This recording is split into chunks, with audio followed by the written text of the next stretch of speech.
for joining us for this month's Affordable Housing Task Force meeting, so that we can go ahead and jump into our agenda and be mindful of everybody's time instead of going through and marking everybody. And I might miss somebody. I want to go ahead and get started, and I'll call the roll. John Ando has left the comment, and he's taken a position somewhere else. So he no longer will be serving on our committee, our task force.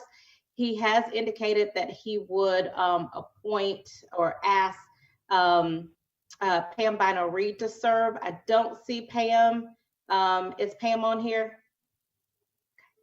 Erica, let's make sure that we include Pam. I'm not sure if we have her listed separately. I think he's been gone a week and a half now. So I know he was initially on the emails, but let's make sure we add Pam Bino Reed. So we will have a new person representing the comment with us. Jeff Armstrong. Yeah. Here. Julianne. I saw Julianne coming on. I think I did. I'm here. I was just on mute. There you go. Okay, Julianne. Reggie Bonner. Okay. Sue, I saw Sue. Brenna. Yep. Hey, good morning. Hey, Brenna. Brian, I saw Brian. Dylan, I saw Dylan. Tanya is probably not here. Is Tanya here? Okay.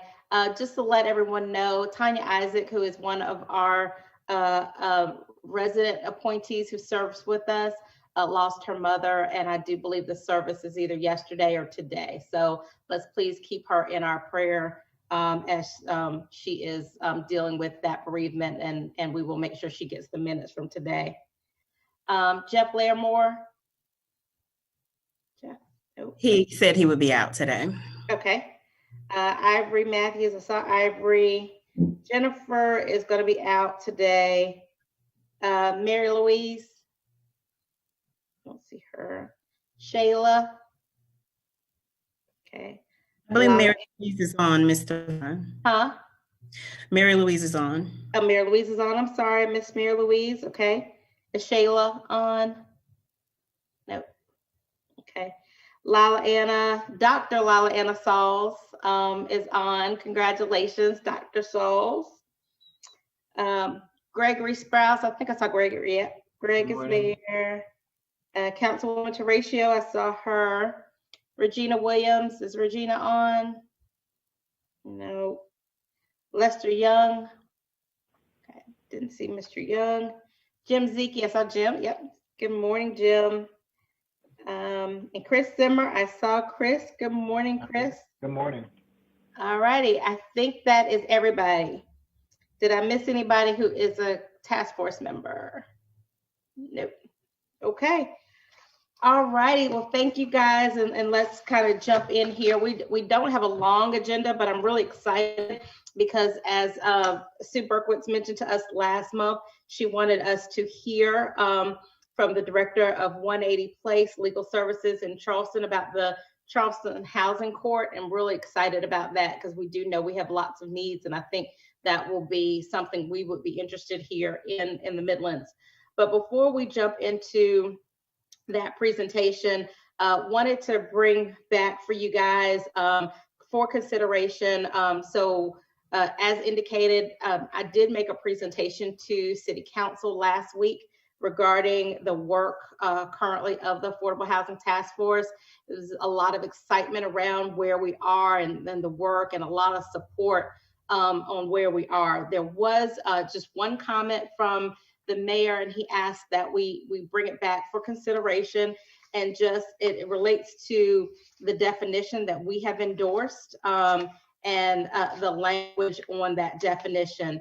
His concern was in the definition that we have come up with and endorsed is regarding affordable housing is a continuum of equitable, inclusive, and quality rental and homeownership opportunities for people at every income level, which is critical to creating safe, complete, and thriving communities. And he was very concerned about the term at every income level. I did tell him we had some conversation about that, and one of the things that we thought about was the fact that if no matter what you're making, if the housing in the area that you live in is not attainable for that income, then it's not affordable. And so that was kind of our conversation around that. He did understand that, and he thought that certainly is a concern, but from his standpoint, he felt like if we were really going to move forward on this, being able to at least put an income level range in there of what we were targeting might be more helpful and useful as we are going out and talking about affordable housing and also applying for federal dollars. So, certainly on this task force, we have a lot of people who are a lot more versed on this than I am, and you guys work on this every day. So I did tell him that I'd bring that back for consideration. And if we kept this definition, we would certainly have talked about his concerns, and I'd bring back to him what our response is. So Dr. Sauls and I were on the phone right before this, and she had some great points on this as well. So I know she might have some comments, but I just want to throw that out there now on anybody's thought on whether or not we need to replace at every income level to a range, or do we want to keep this because it speaks to more of what we are wanting to do. So I'm going to open up the floor right now for a conversation on that. So, and I'll throw in the numbers. And is Dr. Grady on? Yeah. I didn't. Okay. And Dr. Grady, you can back me on these numbers. So just to give everybody kind of a baseline. So 50% of AMI in Richland County is about $25,000 for one person and $29,000 for a two-person household. 80% jumps to $40,000 for one person and $46,000 for two. Now, when you're dealing with much of these federal funding sources, they take into account your income. That helps you decide your rent. So follow me for a minute. One person, $25,000 at 50%. Your 0 to 4 bedrooms are capped at $636 to $1,000. So that's 50%. 80%, $40,000 to $46,000, you're capped at $1,000 to $1,600. Efficiency to 4 bedroom. So that when we talk about that AMI, it's not just in regards to what the family or the single person is making. It also then kind of, I call it domino effects, the rents. So, and they have this for every percentage. I just real quick pulled 50 and 80. What most people like is the I call it mixed use. So you may have a 30% AMI family who is living next to an 80% AMI family. That's your ideal setup. So I'll offer this. I hear what he's saying, but I don't want to pigeonhole us with only those at 50% or only those at 80%. It maybe we look for a maximum and say up to X percent. If they're looking for a hard and fast number. And that kind of gives you that wiggle room. I think as we talk about this bad rap affordable housing gets, that's where it gets it from. Because we only talk about 30% or we only talk about 40%. And the fact of the matter is, at 80%, you're making $46,000 in a two-person household. You just can't afford rent over X amount. So I'm just going to throw those numbers out, and I can send Erica the PDF so you can kind of see the charts for those two. I would just rather see up to percentage as opposed to steadfast. I'll shut up now. Yeah, Lila, Anna, I agree. I think that it's folks often focus on, well, I know this one person who's making gazillion dollars, and why would we help that person, instead of recognizing that the majority or more than majority, 99 or 98% of folk are living paycheck to paycheck. And it would be helpful to have that data, and maybe we can put something together to make that very, very clear. But I don't think that we should be, I think we have to be recognizing that the world is very different than how many people viewed it 30, 40, 50 years ago as to what middle class means and what it takes to be able to support oneself or family. And I think that's the point you're trying to make with all of this. Yeah. Correct. And Councilwoman Devine, would it be okay if we took this information and we didn't rush to craft it and had a little time to throw suggestions out to the group versus trying to fix it right now? Yes, that is fine. What I really thought, I wanted to throw that out there, and I know we were trying to do some scheduling. I don't know where Councilwoman Horatio is with her committee, and we can probably hold off about a month on that till we meet next time, so that we have something that can be explained to both bodies. And moving forward, I don't think that will change anything that Brenna and her committee has elevated as well. But Allison, do you have any thoughts on the timeline? If we're kind of pausing on where we are as far as the definition and the report to your body? Yeah, so I was hoping to get it in this past meeting so that we could basically have it come out on the same day. That didn't really work this time, but we did get circulated in our packets the report to all the council members. So I'm glad of that. At least people know that it's on the horizon. And we're talking to staff about who on staff is kind of, picking up the staff work part and running with it, because Ashley Powell has moved on to another position, and she was kind of running point on this. So yeah, I'm happy if we want to workshop the definition a little bit. I think that my hesitation is a little bit around, if this is a definition we're kind of putting out for public consumption, saying something like 80% of AMI is like, most people don't even really know what that means. Does that make sense? Like, I think that if we were going to define something, we could give it like, just completely off the top of my head, diverse, diverse incomes, or a range, or, something like that.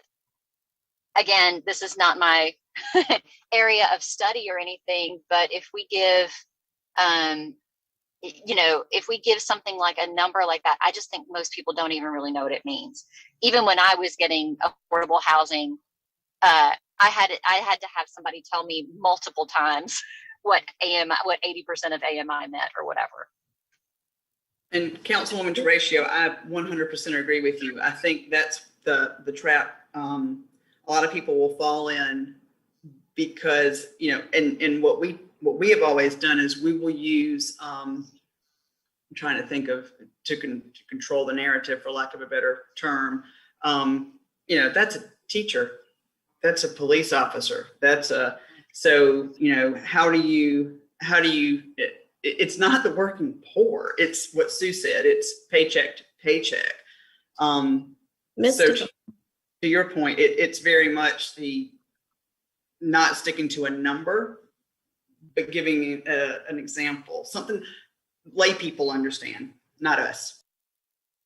Ms. Wilson, did you want to say something? Yeah, I didn't want to cut off Lila Anna, so if she's finished, and I've only been able to jump in and out of the task force meeting sometimes when you've already discussed something, so I don't want to rehash anything. It sounds like what you all are describing, and you're the experts in the field, along with our team who's on the call. Ms. Devine knows that, I have an interest in understanding more what the framework or the definition of attainable housing is, it almost sounds like you're talking about that, but we're still referring to it as affordable housing, which brings on these connotations that for years people have associated with affordable housing. You know, what you're describing is it doesn't really matter.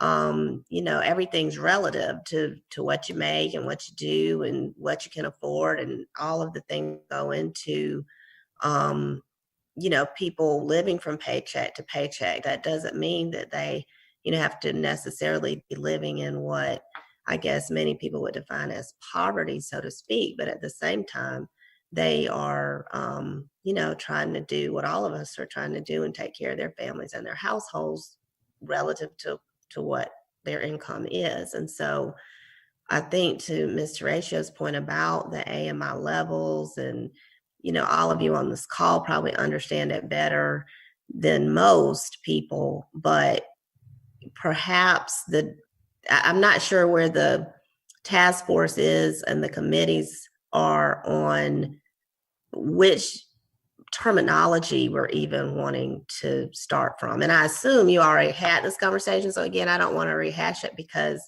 you all did come out with the definition that you originally suggested, but I just didn't know if that was maybe worth putting back on the table if we're going to, you know, continue to discuss the definition. And it seems like, just with some of my counterparts across the country, some cities are moving away from affordable housing as the terminology and more towards attainable housing.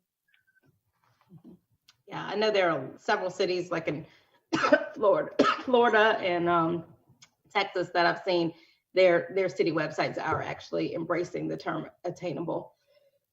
Okay, and I don't want to rehash it too long because we definitely have a great presentation. Did anybody, I'm sorry guys, anybody have something else to say on this before we let Sue introduce our guest? I'd like to hop in for one thing real quick and say maybe instead of looking at income level, we focus on rent level. So we could change it and say for people spending over 30% of their gross income. And that way we're not really capping it at an AMI percentage, but instead looking at it as a rent or housing payment problem.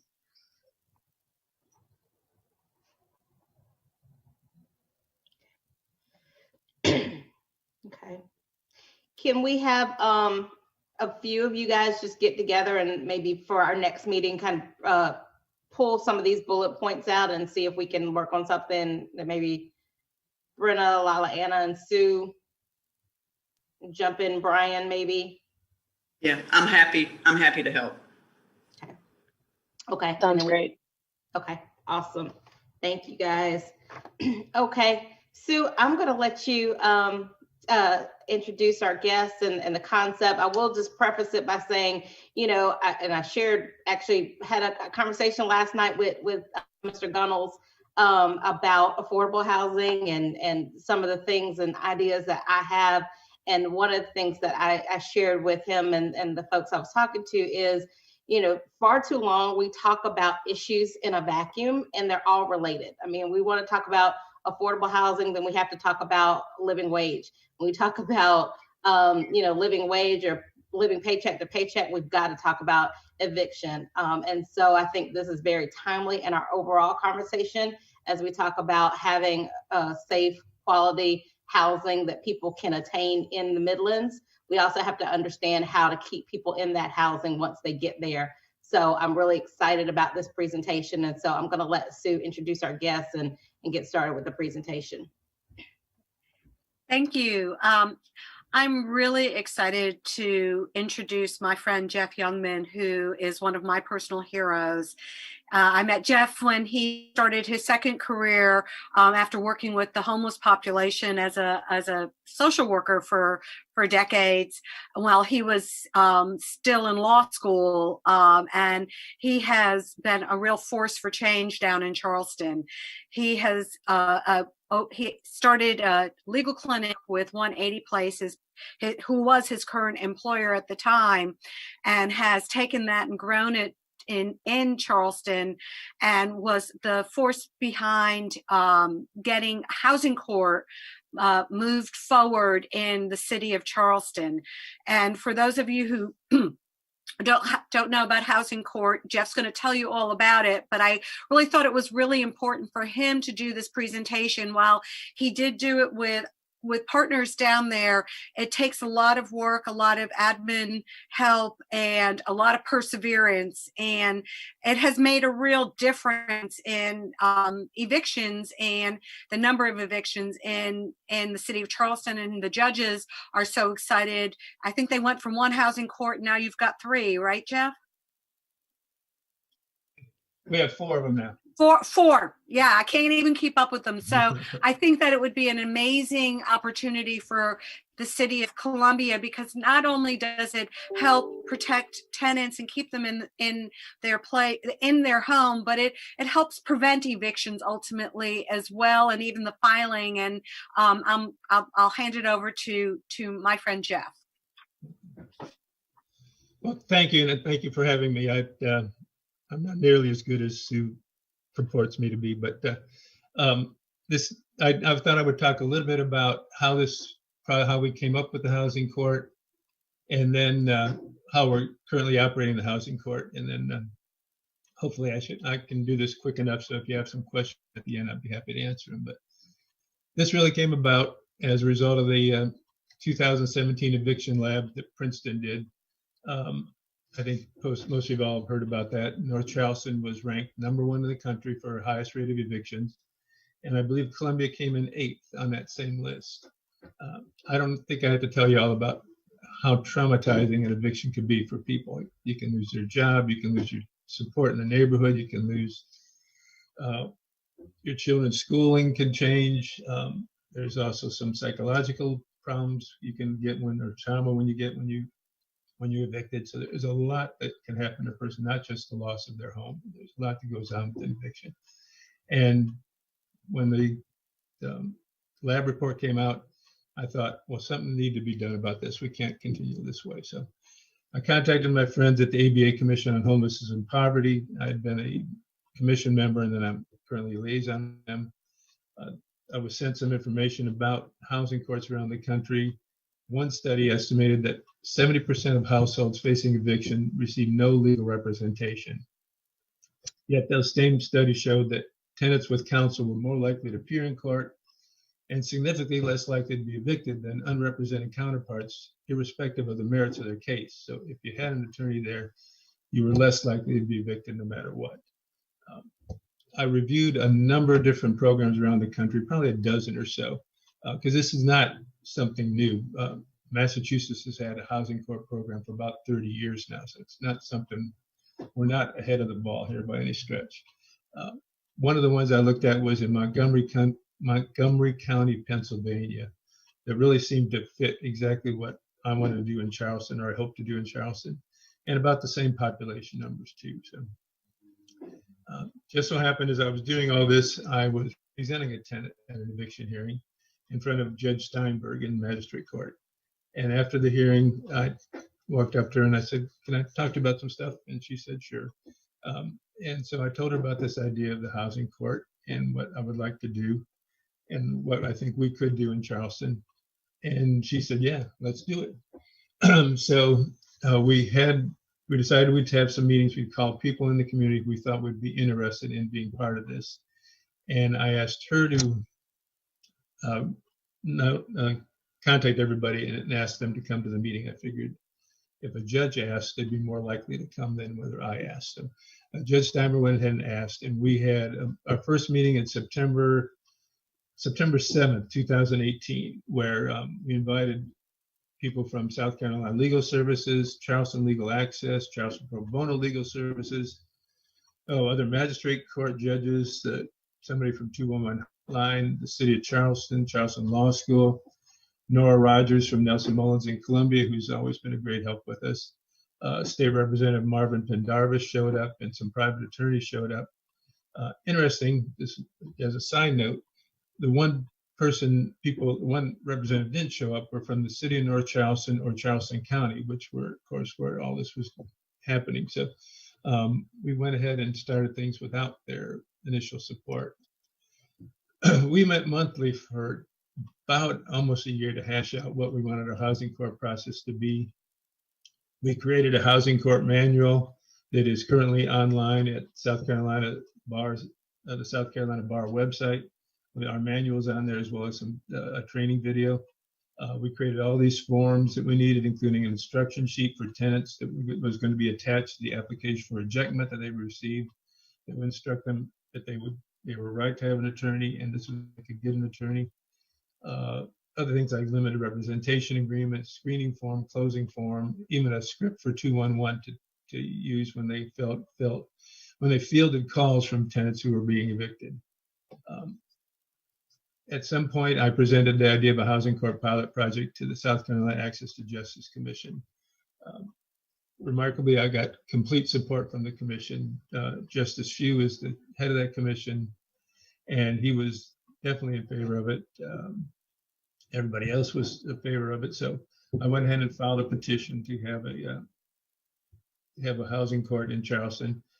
Chief Justice Beatty signed off on it, and we were able to start planning to have actually a housing court. We had 2 introductory sessions for attorneys in February and August, and then to judge how many attorneys may be interested in participating in the housing court. And then we had a 3-hour training, including a mock trial, which is part of the video that's on the South Carolina Bar website. And we also did presentations to Charleston School of Law students to get them involved. What we came up with was 2 ways that tenants could get an attorney. One was when they received the application for ejectment, they could call the 211 hotline.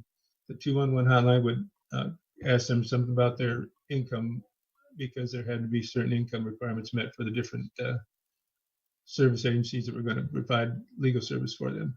And then they would be assigned an attorney, or they'd be assigned that agency, like they would call South Carolina Legal Services, and get an attorney that way. And then that attorney would represent them in court. The other way we decided to do it was to have people be notified that they could have an attorney, but come to their hearing on the date that they need to come to it. And there would be an attorney there to represent them. We were hoping that most of them would take the first step and call 211 and get an attorney, but probably 85, 90% of the folks just come to court knowing that there would be an attorney there representing them. We started out having an attorney, a pro bono attorney, an attorney from one of the legal services, and 2 law students at the court. That was what we were going to have. But there also was our thought, and I think it's an important thought, that this was going to be a holistic approach, that we could not just deal with their legal issue without dealing with other issues as well, especially one about financial needs. So we worked with Trident Urban League, and they got a grant through the South Carolina Bar Foundation to provide some funding for folks, so that if we found a tenant that needed just to get some, this was way before COVID started, and the funds weren't there that they are there now. If we had a tenant that just needed some money to catch up on their rent, Trident Urban League was a resource. Trident Urban League would also provide some financial counseling for folks, so they did not fall into the same trap again of getting behind in their rent and being threatened with eviction. We also used 211, who provided updates on other financial assistance that was available, as well as housing that was available in the community that was affordable, or in this case, as you want to say, attainable. The first housing court was held on October 2nd, 2019 at North Area 1 Magistrate Court. We then started the North Area 3 Magistrate Court in December 2019, in West Ashley in 2020 in June, and North Area 3 in September this 2020. Each court holds a housing court docket 1 day a week.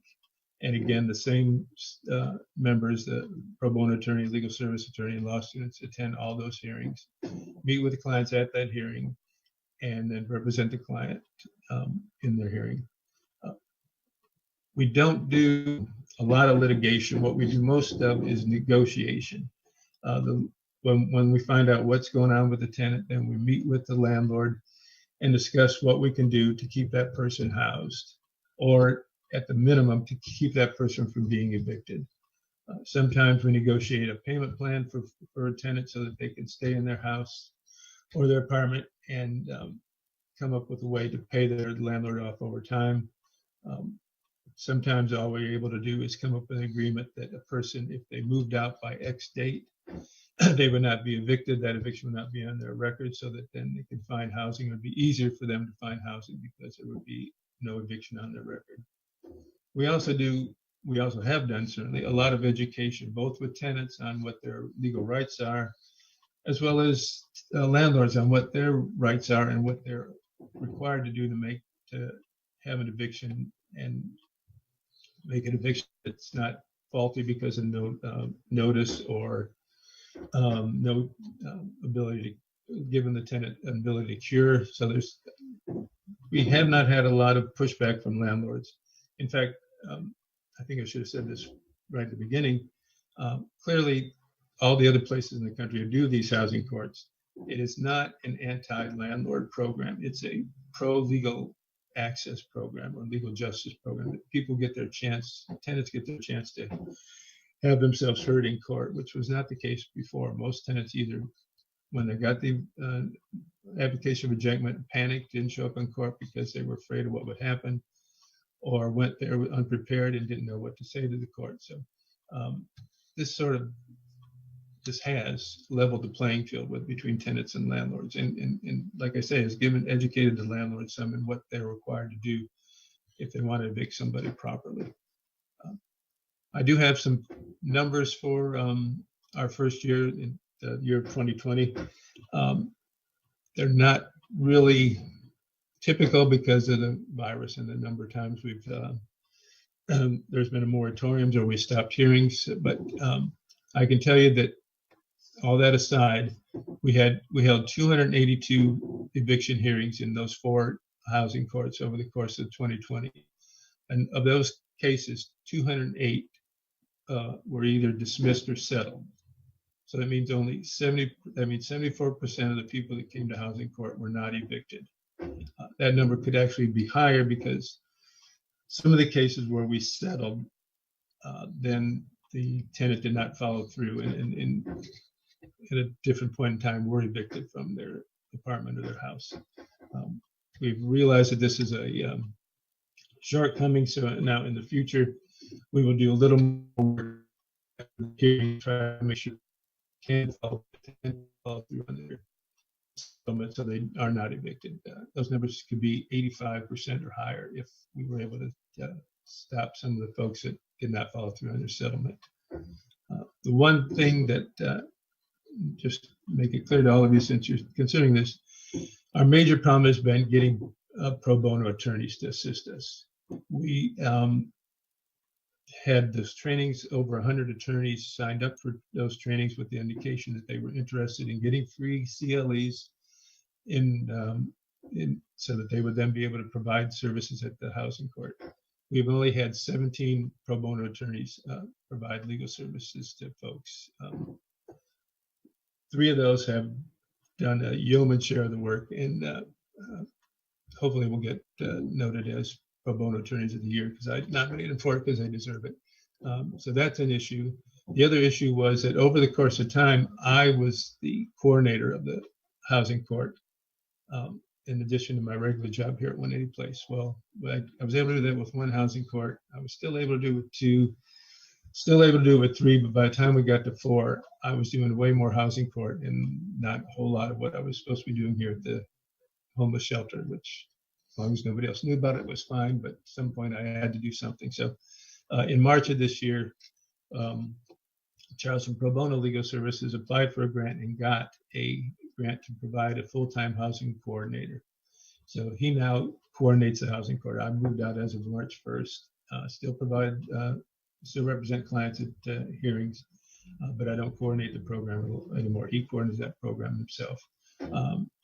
Other than him and the funding that needed to hire that person, there was no cost to this housing court. The only cost really was for some supplies, for legal pads and folders and everything that we housed at each one of the courts. We had a mobile box that we would carry around to the court initially, and then we had one in each court that had all the forms in it and everything, and a manual and everything you needed.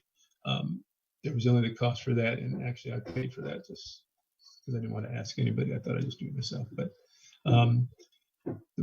like Sue said, the program has been greatly received by the judges involved. If you want to talk to any of the magistrate court judges, they would tell you it's made a great difference in their program, in their eviction hearings, and how we've been able to work with tenants and landlords to stop evictions. I don't know. I don't want to take too much time because I think I had 20 minutes, but I could talk for longer than this. But do you have any questions or anything I can clarify about the housing court?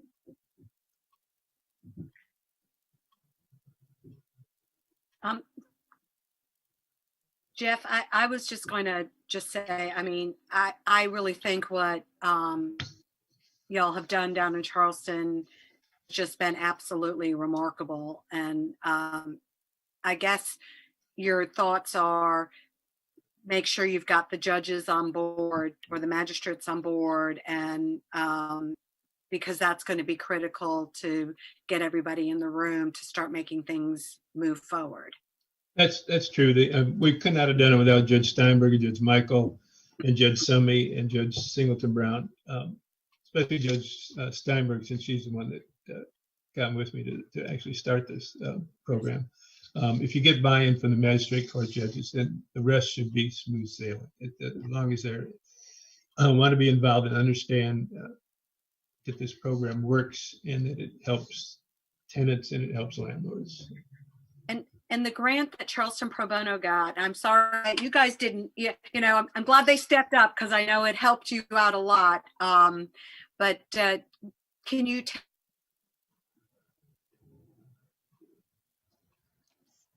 and is that something that is going to be sustainable? I believe so. And I work at the homeless shelter, and we're not really a legal service agency, so our administration wasn't interested in me doing that full time. But that's why Charleston Pro Bono thought they would do it. Yeah, my understanding from Alyssa is that it's something that will be sustainable over time. And we are talking as a group about, we have 10 magistrate courts in Charleston, only 4 have the housing court.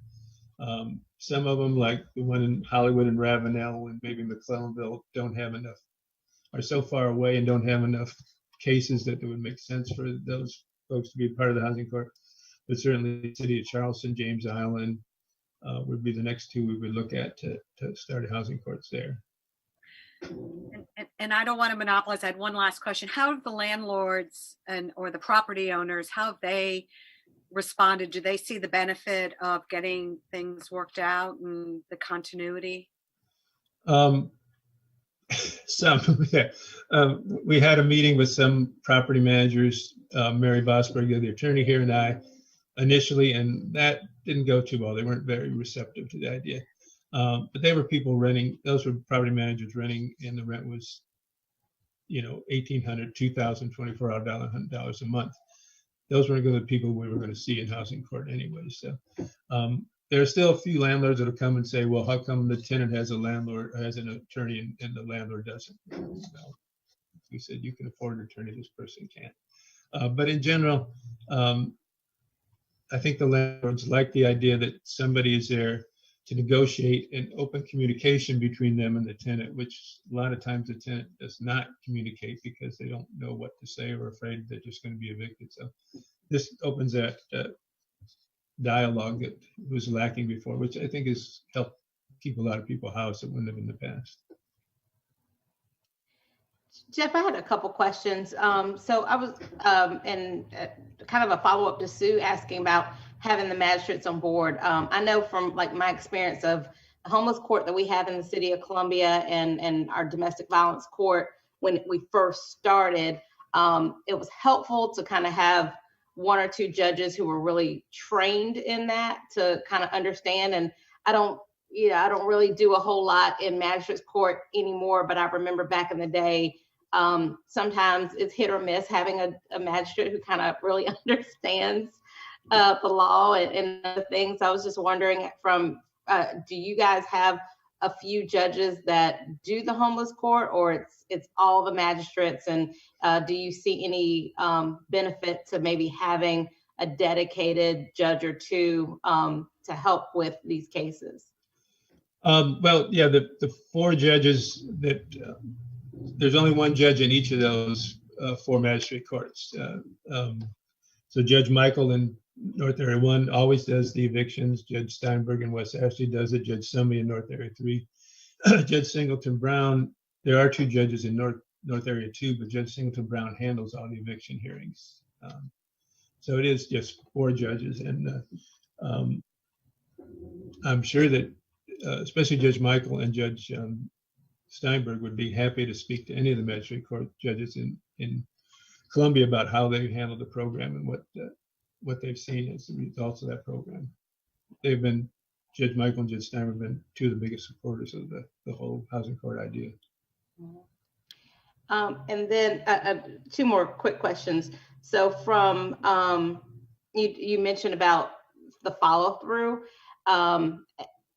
Do you guys have like a fund or something that might help tenants that are having particular issues, kind of like we have right now with COVID relief? Is there a fund that they have access to as they're going through this court, or is it just the kind of the payment plan and what they can afford to try and pay to catch up? No, the funds that Trident Urban League receive from the Bar Foundation are expressly for housing court clients. They're the only people that went through our housing court can access those funds.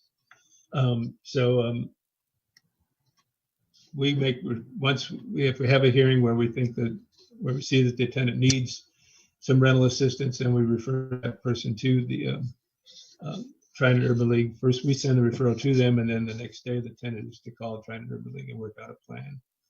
What we have to be careful with Urban League and with, I guess, anybody who receives legal assistance, and we do have to do some education with the tenants about whether they can actually afford to be where they're living.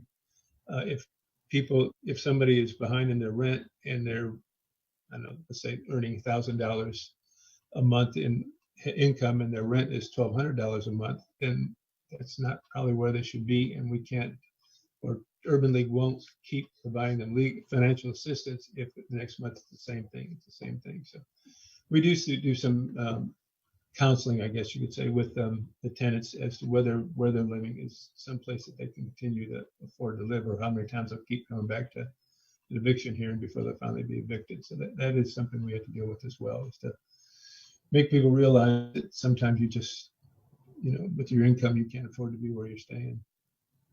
Okay, that was my 3rd question. I was going to ask about if there's any piece that, like either financial counseling or something to help the tenants understand budgeting, or even, can they afford? So is that a requirement for them to go through the court, or is that just something that's offered that they can voluntarily take advantage of?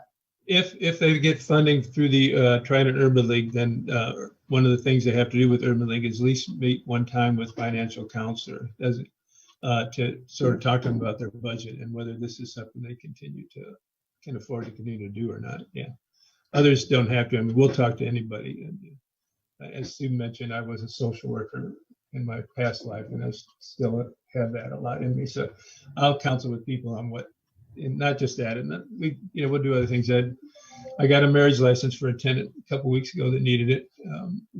Anything we can do, get people what they need so they can stay housed. And our pro bono attorneys, the ones that have been regulars, have also embraced that idea that it's a more holistic approach, and just don't represent them at the hearing. We'll do other things as well to help them stay housed. Thank you. And that's it for me. Anybody else have any more questions?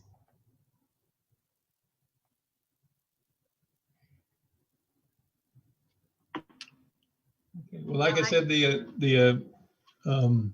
our website has the manual and the video, the training. Let's see if you just pull it up under it. I think it's the SC South Carolina Bar Pro Bono. Well, then that section should bring it up, I believe. Or I could send a website if you need to. Jeff, I had one question. I mean, clearly there needs to be somebody coordinating all of this as a sustained as a sustaining project. And y'all had in Charleston, there's Charleston Legal Access, 180 Place, Charleston Pro Bono, and South Carolina Legal Services, which is pretty unique for legal representation and programs that are providing that assistance and for one-on-one legal help in an area. Without having 4 organizations that were able to come together with that, and I may be asking you a leading question, but would your recommendation be that to find that kind of resource to make sure you have a coordinator, because it is an awful lot for someone to do on top of, to try to keep all of that moving together? I mean, I know that a lot of the work's been done by you guys as far as the manual and the forms and all that, but the actual coordination, how important is that to have someone who can keep up with all of that piece? Yeah, it's real important. I spent a good portion of my time just making sure that there were the right people, or there were attorneys at the hearing, there were law students at the hearing, so that every hearing there was people involved that could represent the tenants. It was no good having the housing court if people weren't going to be there to do the representation. So yeah, there has to be somebody, driving this forward. That it would fall. I think our program certainly would have fallen by the wayside if we just left up everybody to just hopefully show up for the hearings. And keeping the stats too. If you're going to have a program that you want to be able to show that it works, you can't show that it works unless you have the stats to show that. Okay. And I know that the fingers crossed after seeing the announcement from the administration, the federal administration, but it looks like that the housing pilot program money legal pilot program money might actually be released at some point soon, that Congressman Clyburn staff got put in place. So, this might be a good project to try to put. It might be timely for the city of Columbia to start thinking about something like this. I think so.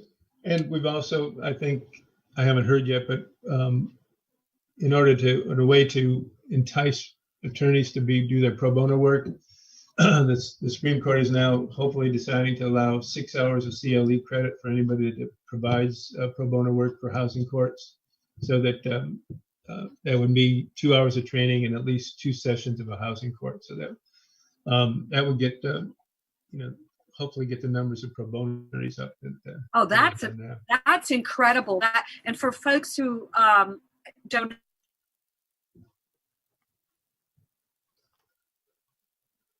This is findings, CLE is continuing legal education, and we're required to have 14 hours as well as ethics, and to be able to utilize that time in housing court to get credit will save a lot of lawyers a lot of money, and would be you're going to have them.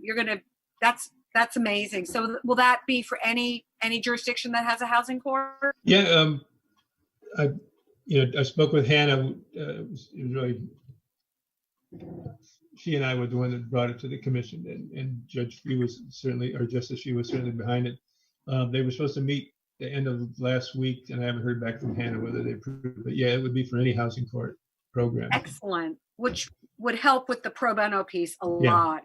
We should get in the bottom, we should get in the start of that. Excellent. Thank you, Jeff, for all you do. Oh, you're welcome. My pleasure. Awesome. Thank you so much, Jeff. That was great information, and we will, look forward to watching y'all's progress, and we'll be talking about what that might look like here in the Midlands. Yeah, and feel free to, if we get to that point and you want me to talk to folks about how to do it, I'd be happy to. We know how to find you, Jeff. You can count on that. Thank you so much. You're welcome. Thanks. One thing I will say, Sue, and we can talk about this, actually, you and Lala Anna subcommittee, since it's legal and stuff, can talk about, whether or not that's something we would like to pursue here. I would add, and honestly, I was, like I said, we're in budget, so I have so much on my mind. I was up at 3 o'clock this morning, and actually it occurred to me at 3 o'clock this morning that I should have actually invited Judge Coble. He was instrumental in setting up our homeless court when he was a municipal court judge, or not municipal court judge, when he was with the solicitor's office. And now he is one of our magistrates, and I think that he certainly would look at something like this and be interested. So, certainly if your committee wants to pursue something like that, maybe a conversation with him would be useful. We already met. Nora Rogers and I had already gone to meet with him pre-COVID, and started to have the conversation, and he was going to bring Judge Edmond in, who's the chief magistrate. And then COVID kind of blew everything up for trying to move any of this forward. So I'll definitely reach back out to Judge Coble and see if we can get them in, be a part of the subcommittee to start having those conversations. Right.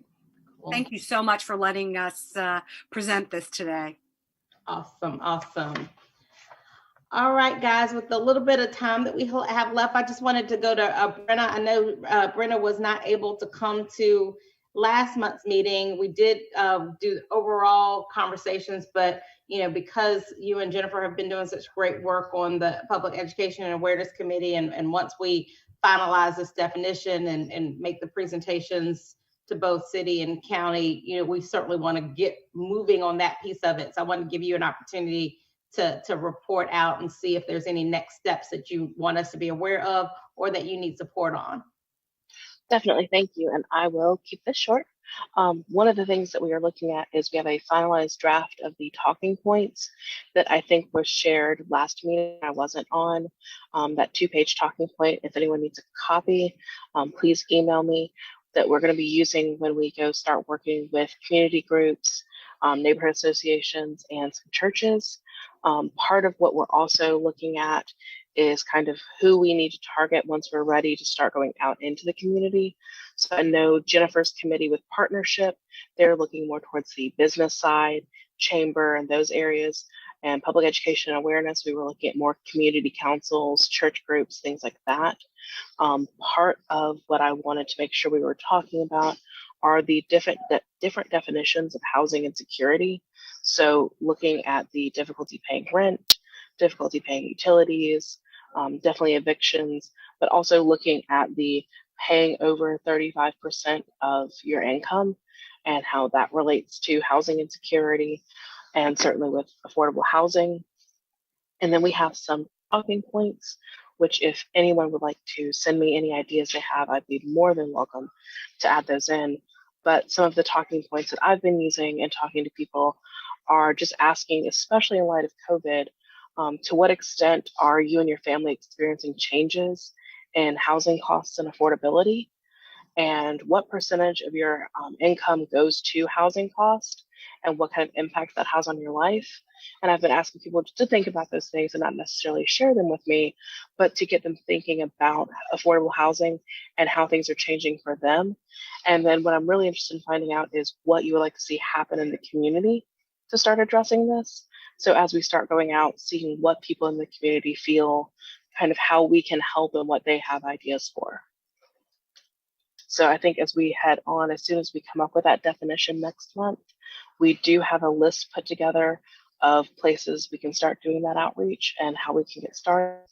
So we're kind of getting there, getting ready to get the ball rolling.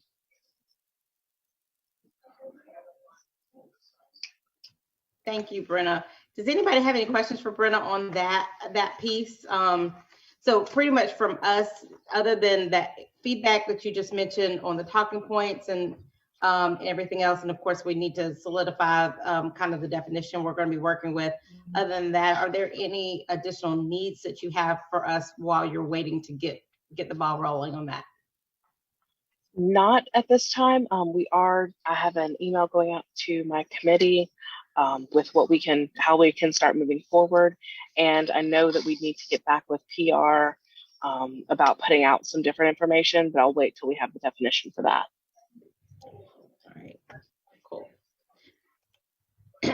Okay. Does anybody have anything else on that? Oh, sorry. Thank you, Erica. Erica let me know that as I was budget heavy this morning on my mind, I skipped the first thing in the approval of minutes. So can we go back to number 1, and can I get a motion to approve our minutes from the April 13th meeting? So moved. Okay. Moved by Jim. Second. Is there a second? I'll second. All right, that's Ivory and Sue second.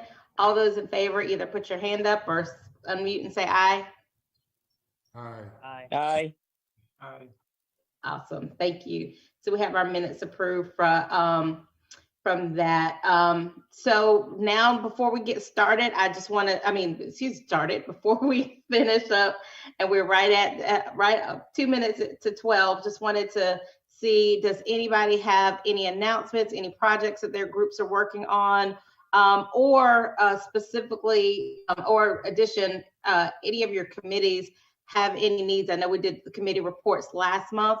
And I know Reggie, we had your report, so and we had that in here, but I didn't know if you guys have any needs as far as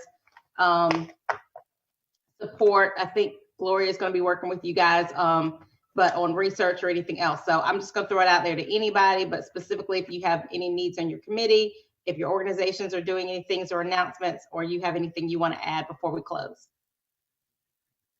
I do. I have an announcement. I know most of you may or may not be aware, but the Housing Authority is at the cusp of a complete redevelopment plan to address our affordable housing portfolio.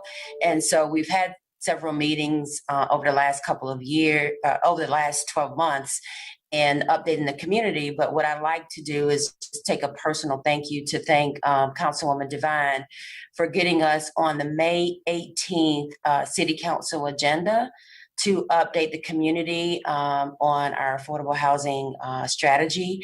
And so I invite all of you to attend if you're available. As you know, City Council meeting begins at 2:00, and I don't think the agenda has been posted yet, but I certainly would like for you all to attend that meeting as well. Thank you. And I apologize, Ms. Matthews. You may need to go back and check my email. We needed to move you to June 1st at 2:00 p.m. Oh man, I was ready. Thank you, Erica. Well, I'll be inviting you guys again then. So mark your calendars, June 1st at 2 p.m. And Ms. Matthews, if you, I'll forward you that email again. Okay, I have it. So thank you. Thank you. Well, and we'll make sure we send a reminder out. And one thing I'll say about this, and you guys know this, of working in the field. One of the things that Ms. Matthews and I kind of talked about, and I think it's very important. And we're still virtual, so we're not doing a lot of presentations. But I do think that this issue is so very important, and it like I mentioned earlier, is so interconnected with so many things in our community. We who are interested and we kind of live it, we know certain things. We can't take for granted that other people know what's happening in our community and what really is going on and what successes we are having. And so I just want to encourage you guys, if there are things that are happening with your organizations and you need that word to get out, please let us know. And if schedule permits, and I'll defer to Ms. Hammond, but if schedules permit, like she did with Ms. Matthews, we can always allot for a small amount of time, 3 minutes, for you to make a presentation at council. But one thing that I find, and Ms. Matthews and I were talking about this, there were a lot of conversations about, oh, well, Charleston's doing this and so is doing this. And, we're like, well, we're doing that here in Columbia. So we need to make sure that people know what we're doing here in Columbia. I know Ms. Avon is doing amazing things with Mercy, and particularly right now with youth. She and I think we've been on the phone almost daily for the last 2 weeks about different things, but they're doing some awesome things. And we need people to be aware of what's going on. I know in talking to, some bankers, there's a lot of funds out there, Chris, that, developers know about, but, maybe some of the smaller developers don't realize how they can access to be part of, being part of the solution to this. So what I want this committee to be is we come up with solutions for our community, but I also want us to be able to also get information out into our community, because one of our biggest obstacles is people understanding the work that is being done, and then the challenges that we have in doing more of the good work that you all are doing. So if we can help with that, I want to do that. So, does anybody else have any announcements or anything that they're working on? I do. We held our Nehemiah action on the 26th, and I don't know if Councilwoman Teresia is still on the call, but I want to personally thank her for her support of our push to have a affordable housing trust fund in the county. Her, along with 3 other council people, supported our action, and we feel that we've moved the ball a step closer to having an affordable housing trust fund for Richland County. So thank you, Councilwoman Teresia. Thank you, Mr. Zicke, for the work that you guys are doing, and hopefully as our committee, Brennan and them, get out into the community, that will help with more folks advocating for these different funding sources and things to help us get to solutions. Anybody else have anything that they want to add? We're a couple minutes over, but want to make sure that you have this opportunity to announce if you have anything. Going once? Going twice? Okay. Well, if there is nothing further, then we will, the ad hoc subcommittee that we just appointed, your 4 members will get together, talk about the definition. We'll do that next month. There are a couple things, I don't know exactly, but there are a couple things that I'm working on regarding some of the federal resources that I hope that we'll be in a position to have that conversation next month. But you will get your agenda from Erica before that. So if we do not see you, everyone have a wonderful, safe Memorial Day weekend at the end of this month. And June is, and correct me, what is June? Is it home ownership month? Because we just had Fair Housing Month. What is June? Home ownership month, Gloria? Home ownership month. Yeah. Okay, so June is home ownership month, and so as we talk about different options of affordable housing, home ownership is one. So hopefully we will have some great conversations next month as well. So with that said, we are adjourned. Thank you all. Have a great afternoon. Happy, safe Memorial Day, and we'll see you next month.